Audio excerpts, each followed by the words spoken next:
అన్నిటికంటే ముఖ్యంగా నాకు చూపించిన దర్శనం, ముస్లింల మధ్య నీతో వాడుకుంటాను అని చెప్పాడు. ముస్లింల మధ్య వాడుకున్నాడు. నేను వెళ్ళినప్పుడు 6 మంది, ఒక్క వ్యక్తి ప్రభువుని నమ్ముకోవటానికి 5 ఏళ్లు పట్టింది.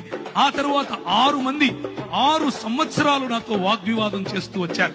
నువ్వేంది, నువ్వు ఈ కథ ఏంది, నేను చూసుకుంటామన్నా. RSS వాళ్ళు, VHP వాళ్ళు నాకు ఈమెయిల్ రాసేవాళ్ళు.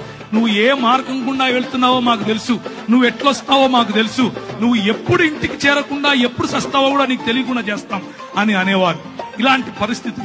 అక్కడ నువ్వు వెళ్ళి సాక్షి జీవితం అనంటే ఏంటి అనంటే, అక్కడ నువ్వు వెళ్ళి క్రైస్తవుడిని అని చెప్పుకుంటే చాలు తన్నుతారు.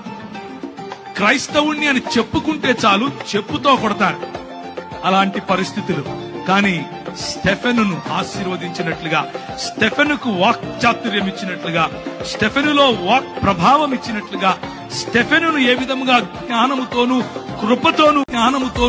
కృపతోను ప్రభువు నింపాడో అలా యవ్వనస్తులను నింపగలడు. ఒక్క విధేయత అన్నటువంటి అడుగు తీస్తే చాలు. నా జీవితం ఆ రోజు పరిశుద్ధాత్ముని యొక్క తాకిడితో మారిపోయింది. పరిశుద్ధాత్ముడు నా జీవితంలో తెలియని అగ్నిని రగిలింపజేశాడు. పరిశుద్ధాత్ముడు నా జీవితంలో ఇచ్చిన ఛాలెంజెస్, నేను వెళుతూ ఉంటే నాకు అన్ని బెడ్స్ ఆఫ్ రోజెస్ అందరూ వచ్చి కాళ్ళ మీద పడిపోయి పైసలు ఇచ్చేసి ఏమో చేశారనుకున్నారా? కాదు. అడుగడుగు నా ఛాలెంజెస్, అడుగడుగు నా బలహీనతలు, అడుగడుగు నా తెలియనటువంటి నేను ఎలా చేయాలి ఇప్పుడు అన్నటువంటి పరిస్థితి. కానీ ప్రభువు నమ్మకస్తుడు. ప్రభువు మనల్ని విడిచిపెట్టాడు. పిలిచిన పరిశుద్ధాత్ముడు మనల్ని విడిచిపెట్టాడు.